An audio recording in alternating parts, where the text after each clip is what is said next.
Lafim-baovao afa-tanteraka kosa indray ny tanterahana io tolakandro io tetsy Analakely ny fanolorana ny loka ho an'ny tsara vita natao anatin'ilay lalao opéra mini karakarain'ny orinasa RTL fitsidihana tanàna iray atao Madagasikara amin'ilay izay ankafizin'ny mpandresa zany no loka goavana natao anatin'izany fifananana izany.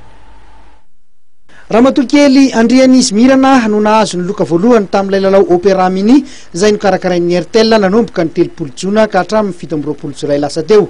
Fitsidihana toerana iray izay tiany eto Madagasikara moa ny loka azony ity mpandresy ity. Nafinaritra nafinaritra sady sady milalao zany no misy zavatra connaissance azo fahalalana be dia be azy.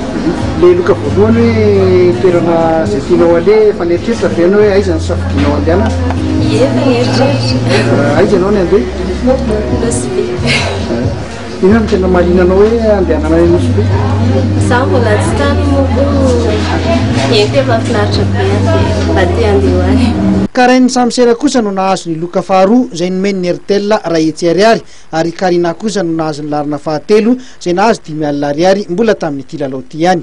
Tsotra ny lalao iny hoy lalao goavana miandry ny mpanjifa. Lalao nataontsika taloha zany dia quiz nataony tao amin'ny opéra mini niaraka tamin'ny RTL le izy dia anatin'izay misy fanontaniana maromaro napetraka dia ireo te handray anjara ilay olona dia mitsofoka amin'ilay opéra mini fotsiny dia misy page ny RTL no maro fanontaniana dia izay be point indrindra zany no mahazo ilay lokan'ilay nasehoantsika teo ireny. Mandray zany izay loka lalao manaraka. Amin'izao tsy fotoana izao tsika dia manao ny atao hoe fanpesy indray zany tonga dia amin'ny téléphone fotsiny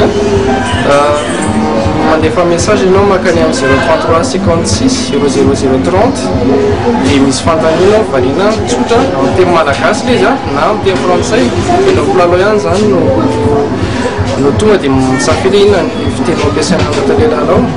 Anatin'izay misy tomobile mahavara indrindra anatin'ilay lalao izay dia iny hatramin'ny faravolana hatramin'ny tenan'ny lalao koa. Araka ny nambaran'ny RTL dia tsy mitsahatra mikarakara zava-baovao atolotra ny mpanjifa hatrany izy ireo.